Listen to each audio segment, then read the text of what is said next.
What do you do with an idea when you don't feel ready? What do you do with a problem when it feels like it is threatening your identity?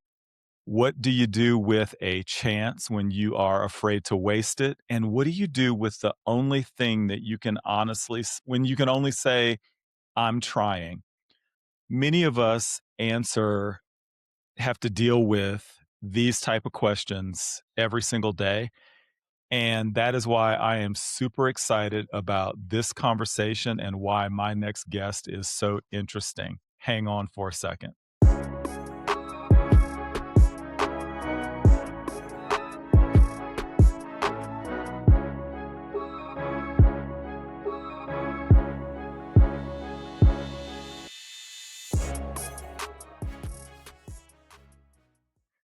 Well, welcome to Just Human. And in this space, we have honest conversations about what it takes to lead and to build and to grow in today's world. And here we explore the intersection of leadership and personal growth and business. And we talk about the practical stuff and the human stuff because success isn't just about what you build, it's who you become while you are building it. I am Jay Boykin. I'm your host, and I am really glad that you are here. Thank you for listening. I know that there's a lot of things that you could be doing with your time, and I appreciate you taking time to listen to Just Human. We are available everywhere that you get great podcasts or on YouTube and also on Spotify.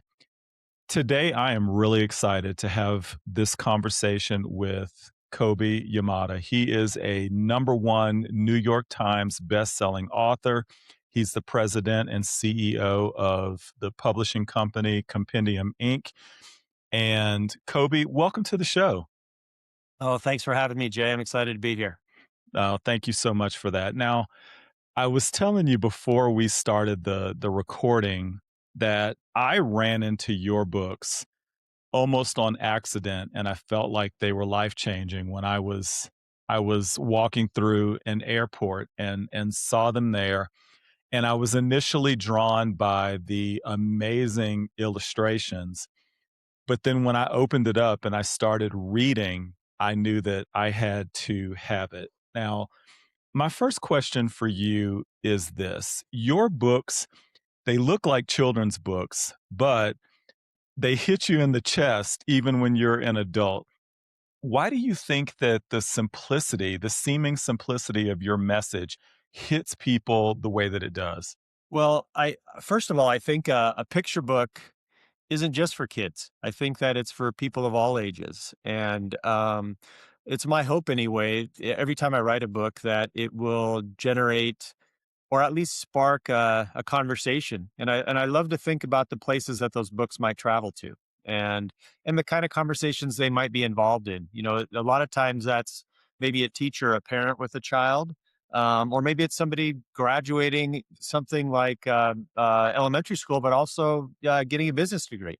I've seen my books used, in presentations at business schools, used in corporate America. So I don't know that we really outgrow things like a desire to be more creative or to persevere through challenges or to have the courage to take a chance. So these are things that I think grow with us, and they might mean different things at different times in our lives.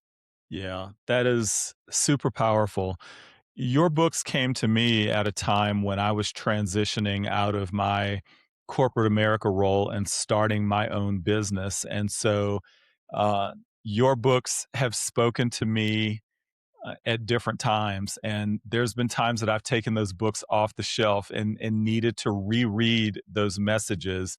When I think about I'm trying and what do you do with the problem, things like that. And so I'm curious when you are writing, and you've talked about the fact that your books, you've seen them touch different age groups.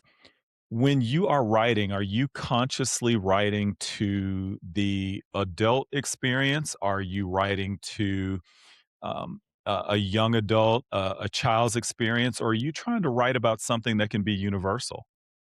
Yeah, I think that I do have in mind a dual audience, so that I think a picture book is a unique medium that way, that you could really connect with a younger audience and an older audience. But I really want the books that I'm involved in to have a universal appeal. I think that as much as, say, a book like What Do You Do with an Idea could be about trying out and just sort of stretching your creativity, it could also be about an entrepreneur, or it could be about somebody that's taking a chance and a challenge in their life that they want to embrace, or somebody that had a really tough experience as a kid and feels like they're not creative today. They maybe put themselves out there and maybe got rejected and maybe shut themselves down for a long period of their life. I heard that feedback quite a bit from people. And so I think that a picture book's really kind of unique in that the message is short, it's simple, but it also has a lot of space in between the pages to be expansive so that it can really be embraced by the reader. I mean, I really believe my books are incomplete without the reader. And so I try to intentionally leave space in there for their own thoughts and dreams and doubts as they're experiencing the book. Amazingly creative. I recently got caring, and I'm gonna show this. And for my audience, you really need to order one of Kobe's books, and you're gonna end up ordering 6, 7, 8 of Kobe's books, but they are amazing. And Kobe, I noticed that in Caring, it is a powerful book about a young boy and a gardener. And I'd love for you to talk a little bit about your premise behind this book, because it does seem to be really relevant to the times that we're living in today. Yeah, no, I agree. It feels relevant to me anyway that we have an obligation to some stewardship and with the planet, with the this wonderful place we all call home. But one of the key factors for that particular book series, it started with trying, and then we did noticing and caring, and that's with Elise Hurst, a amazing illustrator out of Australia. Um, but what I really wanted to embrace there is the importance of mentorship and the importance of setting example for someone that's just beginning. And for us beginners to know that it's not really a fair thing and it's not really a very accurate thing to measure our beginnings against somebody else's mastery, somebody else that's put the time in and the dedication in, maybe decades. And so I really wanted to play with those perspectives of how do we take chances, how do we care about something, how do we make a difference. And sometimes that can look like a really daunting thing at first, and sometimes it can look at like a really daunting thing in the middle. And uh, and so it really was my hope to be able to create these books that could really talk about journeying as you wanted to maybe develop new life skills, or to maybe have an occupation or a passion you really care about. In caring, it was really about taking uh, a situation. In this case, it was a pretty dilapidated piece of land that the gardener saw decades ago, and wanting to make a positive difference with that and putting the work in over time, and somebody else coming along much later and seeing the net results of that, and yet kind of learning and getting the skills to understand that they could also make a difference in their life. And it doesn't have to be in the same way. It could be in a completely different way, but I think it's really important that we believe that it just takes one person to care to make a difference out there. So good. So you talked about mentorship, and I know that I have my personal stories about the mentors that I have had that have made such an impression on my career and my life. I'm curious for you, do you have someone or someones who really helped to shape the person that you've become? Yes, absolutely. I mean, I've had wonderful parents and teachers and friends in my life that have helped me along the way. But Jay, I think, it's also good for people to know mentors and teachers. They can come in lots of forms, and sometimes not just in live action. I mean, a book, something that you read or come across, a piece of music that you dive a little bit deeper into. There's a lot of ways I think that we can be inspired by the example of others. And for those that are lucky enough to have, real life people in our lives that care enough to help us and shape us along the way, that's a wonderful thing. But so is a library, and so are other places that you can go to look for inspiration, to look for examples, and to look for these areas where you can learn, and you can learn from others, because there's so many wonderful examples out there of people doing great work. And I think that maybe the best skill there is just being curious and just being open to learning from them. And they might not look like us, right? They might come from a different culture and a different background, and that's all the better, because they can bring some different perspectives that we might not have just in our little part of the world. In your book, What Do You Do with the Problem? I know that for me, that landed. Let me say it this way. Many of us will sometimes take a problem and almost turn it into a threat to our identity, that I'm not good enough, I'm not enough. And that voice alone can be amazingly damaging to us and what we're trying to do. Why do you think that problems can sometimes feel like identity threats? And was that part of the message that you were trying to help the reader to overcome in that particular book? Yeah, it was. One thing that we all share is we all have problems, and they're things that we don't necessarily sign up for. They're not things that we invite. They're not things that we're excited about. Most likely, they're embarrassing. They're deflating. They're scary. But I think the thing that you put your finger on there, Jay, is really important to talk about, which is we also have our own fears and doubts and insecurities, and those can really amplify the situation and amplify the problems to feel like it is us. It is our inadequacy. It is something that we are not capable. We don't have the ability to deal with this. And that's normal, and that's human, but it's also not 100% true. And so, there's a lot of amazing abilities we have, but that self belief and that ability to lean in and know that those capabilities are ours as well, our dreams, our hopes, our talents, those things line up against our fears and our doubts. And but you know, unfortunately, we all have a pretty loud critic in our heads, and and that critic can be really debilitating. It can stop us from really embracing a life experience that we're going to be very, very interested in. And it's a normal thing, like we all go through it. But writing that book, I was hoping to provide a narrative and a resource for someone when they're feeling like life is feeling pretty big and problems are feeling pretty heavy, that they'd have a different kind of voice, maybe to whisper to them, as opposed to the doubts and fears that are constantly kind of churning in our heads. I'm talking to Kobi Yamada, New York Times bestselling author. And Kobe, I have to tell you, that's why I keep your books around me, not only here in my studio, but in my day to day working office, because there are times that I need that reminder that um, I am enough, and that sometimes a problem is not an insurmountable overcoming, something that I can't overcome.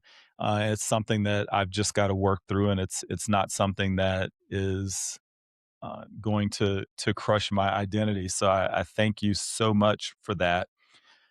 Well, I'm Jay, I also think I think, just to add to that, it's one of the reasons why I like the medium of a picture book. I mean, there are amazing books out there that are very comprehensive and in depth and data driven and research backed. But sometimes you need uh, an easy, accessible piece. It's something to shift your pattern, something that maybe can inspire you. I'm the same way, and I think that a picture book is a unique thing in that it's not asking for a lot of time. I think that more than my thought is that more than being in a teaching business, I think we're in the reminder business, and really helping people to re-remember things about themselves and re-remember things about their own creativity and their own abilities. And that little bit of inspiration, sometimes that's just the little spark you need to just change that pattern a little bit, change that thought process so that you can be in a place that's more productive. You can be in a place that you're a little more, drawn towards, as opposed to something that you're dreading, as opposed to something that you feel, like, as you said, not enough. That inadequacy is something that can be really debilitating. And I have to tell you, I have to thank you because your books have honestly kept me grounded at times when I've had that self-doubt. And I want to ask you about what do you do with a chance? And why do you think that people tend to put so much pressure on themselves like they're only going to get one chance at anything? Well, I think it just goes right back to that what we talked about earlier, which is fear. It's scary to put yourself out there, whatever that chance looks like. Maybe it's meeting someone you'd really love to be a friend with. Maybe it's uh, trying to back that idea or that hope that you have. Um, a chance feels like it's a little precarious, right? It's a little scary. It's something that feels not so sure. So I think that what we're really talking about is why is it a little bit scary to step outside of our comfort zone? Why is it a little bit scary to step out of something that we perceive to be safe? I would make the argument that there's more safety in taking chances, making mistakes, learning from them, and growing than there is in staying back and not really engaging. The most precious thing we have is our time. We're that's the thing I think that is at the sort of the kernel of all these books is acknowledging the fact that we don't have forever. If we're going to do something amazing, if we're going to do something worthwhile, if we're going to do something we're proud of, we only have this lifetime and that's it. I want to ask you about the the artwork in your books. And I think that for individuals that are fans of your work, as I am, one of the things that is very unique about the illustrations in your books, first of all, it's so beautiful, but there's a very unique style to the artwork in your books. Can you speak to that style and the individuals that you work with to do the artwork in your books? Yeah, you bet. I'm extremely grateful to the illustrators that I've been able to collaborate with.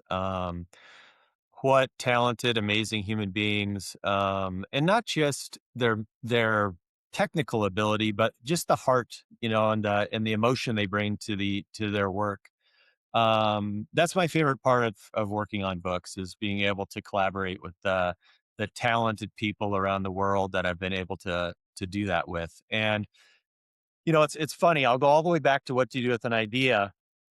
In that book, my concept was that it would be basically like a black and white book, and as the idea and the influence of the idea entered the world and touched the people around it, it would be adding more and more color to the book, and eventually really, light up and color everything around it, which I think is very true for an idea. It's very true for creativity that when you see an amazing idea enter the world's not quite the same. Everything changes a little bit. It's now part of the way that everybody sees things, and so that was something that I wanted to try to work with the illustrator to be able to show visually. And And so May Basom is the illustrator for the all the what do you do with an idea, what do you do with a chance, what do you do with a problem. But it turned out that she was in China and didn't speak any English, and I didn't speak any Mandarin. And I thought, oh boy, I don't know if this is going to work because his book's very metaphorical and very symbolic. So we started to work with her through a translator. And, Jay, the beautiful thing that I realized working on that first book is creativity doesn't belong to a certain language and it doesn't belong to a certain culture. It's something that we could connect on very much so. May got it 100%. And I think, and then some, because like with any great collaboration, as you know, with all the different teams and people you've worked with, the sum of the parts is greater, when we're working together. It's the collective of what you do with someone else and the synergy that's generated from that, you really can't do just on your own separately. And so that wonderful collaboration and synergy and brainstorming, and it just really pluses the work in so many exciting ways. So May was the first illustrator that I worked with, and I've gotten to work with people all over the world. Gabriella in Tel Aviv with Maybe and Why Not, and that's another example of just a world class illustrator.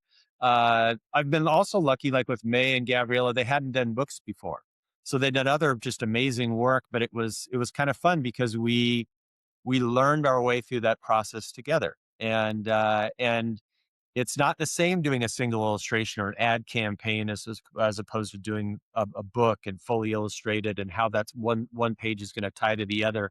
So these are really nice, wonderful journeys that really restore my faith in humanity, restore my faith in being able to share these really wonderful experiences with other creative talents.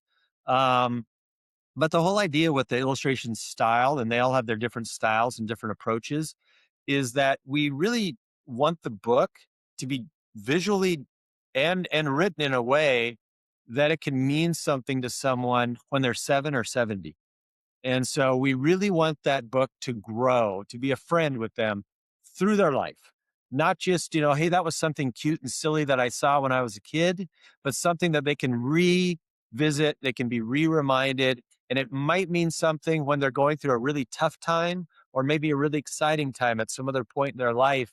And they revisit that message and they revisit those visuals in a way that it re-engages them about what are my hopes and my dreams for my life, and what are the things that I want to inspire and spark in others. And these are the kind of things that I think the more that we can revisit that type of topic, because it's, we all get into the grind and we all have a day, the daily rituals of work and routines and these kinds of things. But, sitting right behind those, they're sort of still knocking on the door, are the things that you really dream of doing in your life and the things that you really want to do while you're here on this planet, and the kind of wonderful, aspirational, audacious things that you want to accomplish in your life.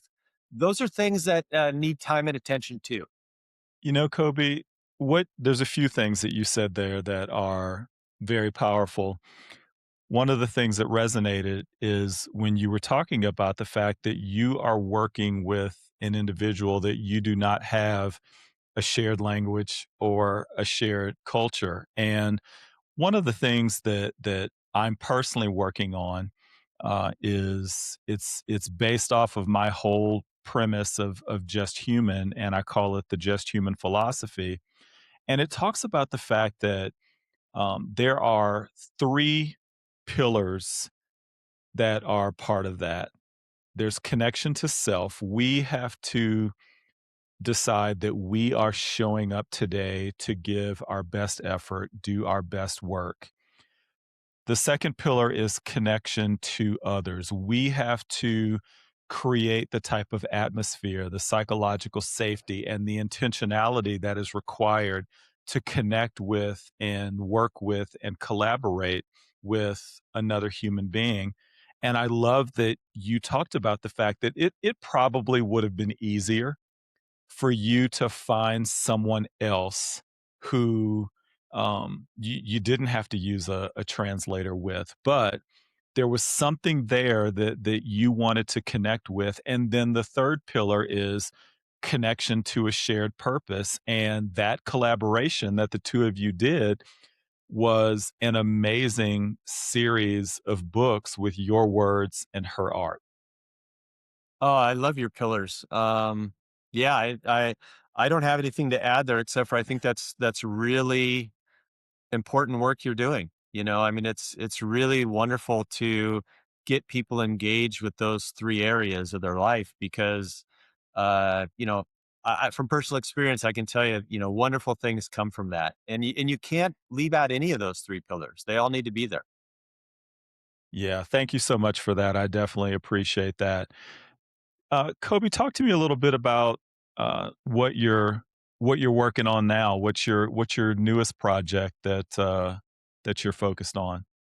Yeah, I have a book coming out at the end of March called Others, and so it's as you might think. There we hear and it sort of works in the conversation we're having right now, which is we there's so much messaging right now about separateness, Right. and so it was a book that I'd been thinking about for a while. I got to work with an amazing illustrator, Charles Santoso, who's out in Singapore right now, and we kind of created, and the visuals are just as important as the words in the storytelling of this book. And we created a construct. I really wanted to have a conversation in the book about awareness, about lack of awareness, and making assumptions. But also, it's it moves into so many areas of life. I think it's a timeless thing. And so we constructed the book with a big hedge right in the middle of the book. And so this big hedge divides the book. And so we have a couple kids that are having a conversation over here and about the people on the other side of the hedge. And they're as they're talking about them in a way that's not really informed, what they're imagining is actually being illustrated and shown on the other side of the hedge. They can't see it, but the reader can. And so that sort of evolution of just building more empathy, awareness, and connection between people that might not be from the same place or have the same background or have the same uh, thoughts and attitudes is something that I think is a great place for us to have conversations and a great place for us to grow from. And and the idea of something being on the other side of the hedge, yes, there's big ideas about borders and there's big ideas about race and there's big ideas about all kinds of things. But there's also it can also be anything unfamiliar to you. It could be, the broccoli on your plate for the first time, and oh, this is something I don't want. I don't know it. It's unfamiliar to me. I don't like it. Is that something you may be able to learn to like? Is that something you may be able to introduce yourself to? Well, that's anything new, right? I mean, we were fortunate. Our local sports team, the Seahawks, won the Super Bowl this last Congratulations weekend. on that. Yeah, that was really fun for the city.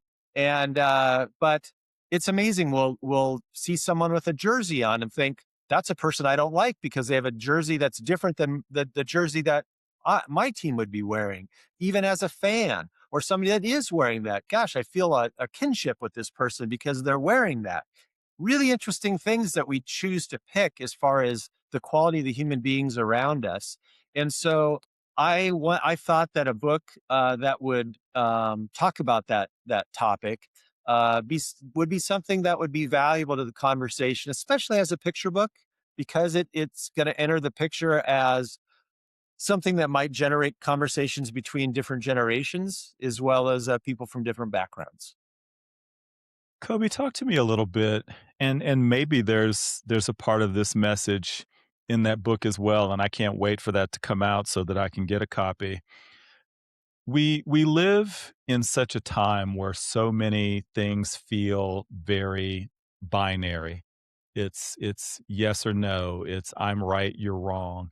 Um, and I feel that there is room to understand more about perspective that I'm sure that you've seen this where there's those pictures that you might look at it and see one thing. I might look at the exact same picture and see something entirely different. After you explain to me what you see, I can understand how you're seeing what you're seeing, and that neither one of us are right. No, neither one of us are technically wrong. It's just a different perspective. And I do feel that we are not taking enough time today to really listen and understand where other people are coming from and their perspective. Yeah, I share that with you, Jay. That I think that um, it's we're such complex creatures, and there's so much nuance in everything. The more that we can slow down, the more that we can listen, the more that we can be open to different perspectives, be open to different ways of seeing things, doing things, experiencing things, and being respectful of that for others as well. Is well, it's the kind of world we all want to live in, right? And so it's it's a tough thing. I think that the world seems to be getting sped up instead of slowing down a little bit, and we are losing some time to have that perspective and that reflection and that those moments of listening, as opposed to sort of rushing forward. And I don't mean physically, but in opinions and in thoughts and in assumptions. And I'm sure I'm just as Even in guilty. how quickly we scroll past things, that's part of it as Yeah, well. yeah. I'm as guilty as anyone of all the above, and certainly have lots of places to improve. My daughter just shared with me something that she had seen where they kind of uh, did some research studies on the act of scrolling, and the is brain rot a real thing, right? And it was interesting because the study that she was showing me was that it wasn't the fact that you were seeing short clips again and again and again. It wasn't the just the length. It was actually the act of flipping through these, because your brain never had to deal with boredom. It never had a gap. It Mm. never had a space. As soon as we don't like something, as soon as we're not satisfied by that, we flip it and on to the next thing. And it's kind of like little bites of junk food, right? Like, just one after another being put in your mouth. And it's satisfying enough to keep you going, but it's not necessarily great for you. And so that was really interesting study, to see that. And I'm as guilty of anyone else of flipping through things that I'm looking at sort of in your spare time. But this I do know, when we have those spaces, when we have those places for boredom, when we have those places for quiet, when we have those places for thought, that's where creativity lives. That's where ideas live. They don't live in a place that's already satisfied. They don't live in a place that's already got all of your entertainment done and it's just flicking through. It needs that space to search and to ruminate and to connect dots. So, creativity is birthed in boredom. And we don't have a lot of spaces these days, it seems like, as a society, for that. And we will all be less because of that, because we really need humanity's creativity. We We really do. need the ideas. We need the shared ideas and the things that are sparking us and inspiring us, and the things that we're seem to be creating, kind of magically out of thin air. But it's really not magical. It's a wonderful dot connection. It's the wonderful stimulation that you've had, and you're just giving yourself enough time to connect those dots, to put those things together, to create those concepts. And so it isn't just a me versus we kind of an aspect of that. There's also, just a need for that space to slow down a little bit, even to be with our own thoughts, even to be with our own creativity is an important thing as well. Love that so much. Kobe, I've got a question that I hope it just popped into my head, but I'm curious. What is the biggest lesson that you have personally learned from your work, either through the process of creating it, or even from the messages that you've developed in your own books? Yeah, that's an interesting question, Jay. Lots of lessons. I think one though, maybe that's helpful for your audience as well is that imposter syndrome is a real thing, right? Yes. Like, it doesn't matter what success you have with something. I was talking to my wife about this years ago. You know, do I write another book? My book before is, translated in all these languages and New York Times bestseller and these kinds of things. Maybe I can't write a book that's as good. Maybe I just got lucky, with that. And I realized that lesson is that's really a debilitating belief, right? And it's really something that is not going to forward me to any place where I can contribute to humanity or to the greater good of the with the work I'm doing. I am going to have to be okay with starting again, right? And as difficult as that looks like for people that are out there, sometimes you got to just kind of double down again on the things that you believe in. You got to push through with that same kind of courage. What I guess I want to say there, Jay, is we don't get to a place, or at least I'll speak for myself. I don't get to a place where I'm perpetually brave, right? It's something that you have to still work with. You still have to deal with setbacks and challenges and disappointments and mistakes. And it doesn't mean you can't do great work, because you can. But it's not like when you do something and it's successful for whatever measure that is, whether that's financial or critic wise or whatever it is. It doesn't necessarily mean that you are now arrived in some way. What it really means is that we have to reinvent ourselves every day. Yeah. And we have to have the courage to do that. We have to have the courage to push out again and to do good work and to care about the work that you're doing.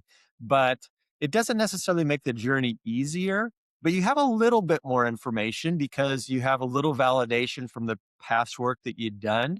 But I think it's an important thing, and we don't talk about it a lot, that we think somebody has succeeded, an actor, a director, or something else, and yet they have to kind of go out there and begin again, with the next project and the next thing that they're doing.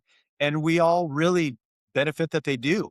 That they don't just, as we talked about chances, they don't just sort of retract into a safe place and stay there. There's still wonderful things that are out there when you're chasing edges, right? When you're out there looking for where you can go, where you can grow, where you can learn, where you can push yourself. That, I think, has been, one of the big lessons for me is just doubling down on the fact that wanting to do good work, and sometimes that looks harder or easier farther down the road, but all that stuff is temporary. I mean, is the more that we can push through those things, the more that we can, and for me, obviously, getting a chance to work with a new collaborator, work with a new illustrator. I have a book coming out in early summer called "Where Do Possibilities Live," and it only happened because I was traveling in Chile and I saw a painting from a Chilean painter there, and just sat there for hours and looked at this painting and thought about what it would be like to collaborate with this person, and it wasn't even a subject matter that would be anything like a book we'd work on. But I thought the person behind the brush that's doing that would be so interesting to work with. And actually started writing the book, while I was on vacation for that. And then I ended up, again, I needed a translator, and we engaged, and we finished that book. That'll be coming out in early summer. And um, it's those kinds of things, though, that if we don't take those chances, if we're not pioneering, if we're not pushing edges, we're going to miss out on some things that might be real highlights in our lives. Kobe, I've got two more questions for you if you're still good on time. I was listening to another podcast, and in this podcast, this individual was talking about how So many people, when they've got an idea, when they've got a chance, they quit on it too soon. They could be so close to getting to the finish line, but they because of that self-doubt, because of that imposter syndrome, and all of the other forces that sometimes push against us, that many people will give up on their dreams too soon. I feel that so many of your books help to um, shine a light and to encourage us to not give up too soon.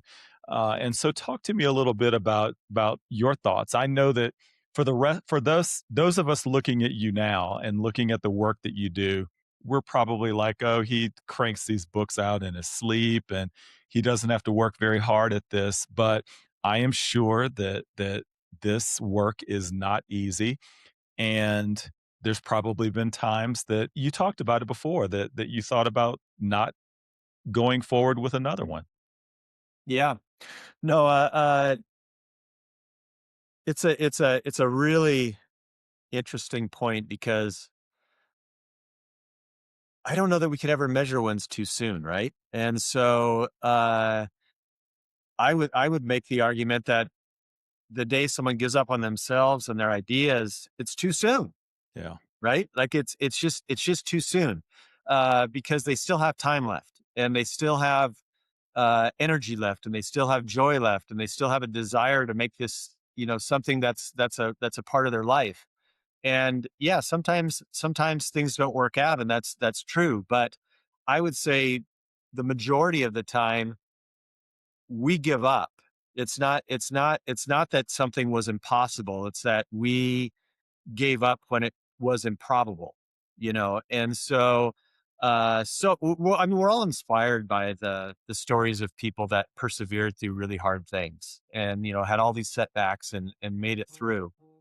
And they turn out being companies that we know on a daily basis, people that we know, athletes that we know. The I'm not sure that there really is many stories of. I do think that that's a fallacy to talk about an overnight success or to talk about just someone falling into success. um if you really look at that person or that journey or that company or that whatever that dream is, there's time and time again of work and setbacks and disappointments and heartbreaks and not giving up and showing up again. And, like this is something that is a normal thing. I look at it a little bit differently. I look at it as all those things they almost like make you stronger for where you need to go. And sometimes, Jay, the arc that you're looking at, geez, I want a degree in such and such. So I really got to study hard and work hard and get to this college and get this degree. And I would make the argument your arc is so much farther than that. Like you want to have a life that you're fulfilled and happy and feel like you're in service and you contribute to humanity and you are using your talents and your abilities in a way that's meaningful to you and hopefully meaningful to others. Well, how do you measure that arc? It's a lot bigger than a college degree. It's a lot bigger than a job. Might be bigger than the company that you found. There's a lot of things that are there, but yet if you look at it a little bit differently in this sort of giving up idea is it's on your journey, and so it's the next step. Take the next step and take the next one after that. And really just continue on a journey that is something that's meaningful for you. I will say I will add a narrative into these books and bang them out and easy for me comment because we kind of sometimes want to have that sort of that, oh gosh, somebody is at a certain point because they're really talented, and we don't necessarily talk about the grind and the work and all those things. Right. But I think one of the cheat codes is fall in love with what you're doing. Like really try to love it. Really be excited about the work that you're doing because the more that you can make work look like play and you can blend those, well, the next step energizes you instead of saps your energy, right? And it builds, and it's something you feel like you're building and building. In that way, you get kind of stronger and a little more confident with your journey, as opposed to the grind of, oh man, I don't really want to get up. I don't really want to set my alarm. I don't really want to get to, do take that next step. Well, those are two different orientations, right? They're two different mindsets, they're two different ways to look at something. And yet both of them are, you need to create forward momentum. And so you could do it with joy and happiness and have fun with it, or you could do it in a way that feels like, this is something that I hate, or this is a grind, or, yes, I'd love the success at the end, but I just don't want to do this work right now. I'm not sure that you could, with authenticity, get to the place that you want to go. So, in my mind, how do you make it fun? That's really, at the end of the day, how do you make the thing that you care about fun and engaging and inspiring to you? And that might not be the same for everybody else, but the thing that you're going to spend your very, very precious time on, how do you do it in a way that lights you up? We are speaking with Kobi Yamada. Kobi, I have found that your books make great gifts, and I've been giving these things out as gifts, even to clients. Talk a little bit about your company because that's a great place for people to find some beautiful gifts.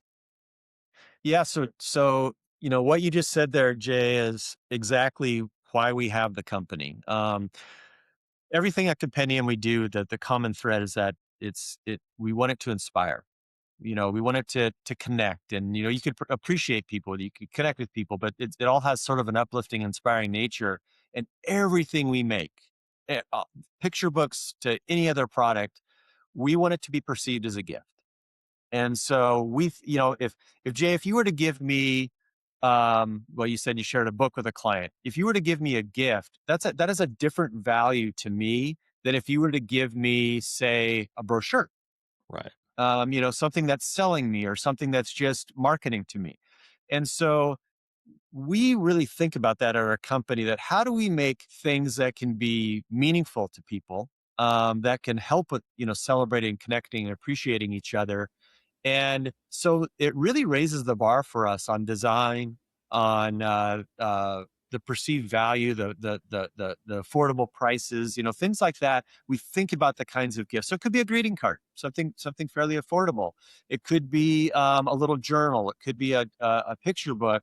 But the whole thing that our team thinks about is, how can it be meaningful? And we know that we're not really the meaningful folks in that equation. The magic happens between, like, a mom giving that to her daughter, or a friend giving it to a friend. It's that wonderful magic that happens between those two humans. We're usually not there, but we just want to amplify whatever's there. And so that's really the reason, and the sort of the purpose behind the company. And so we're less concerned about the medium, and we're more concerned about the message, and we're more concerned about the meaning behind that gift. And it's been, by having that, and being able to just sort of marinate in inspiring things and work on those products. For me at least, the byproduct is I get to really feel great about, showing up for work each day. What's the website for Compendium, and how can people find you on social media? The website is live-inspired with a D, liveinspired.com, for Compendium. I have Live the Good Stuff on Instagram. That's usually where I engage. That's the only social media platform that I use.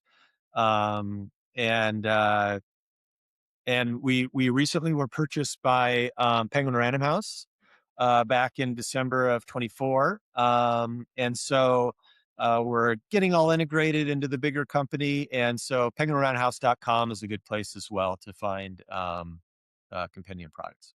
Well, excellent. Thank you for sharing all of that. And Kobe, I was able to find you on Instagram. I was able to connect with you, and I appreciate the fact that you messaged me back, and that we had the opportunity to get this scheduled. I know that you were super busy, but I'm very appreciative of your time and you coming on the show.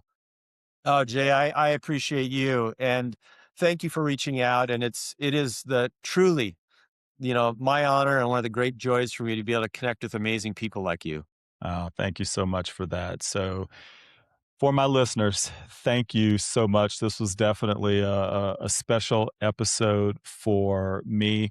Again, if you are listening on your favorite podcast platform, leave me a comment, leave me a review.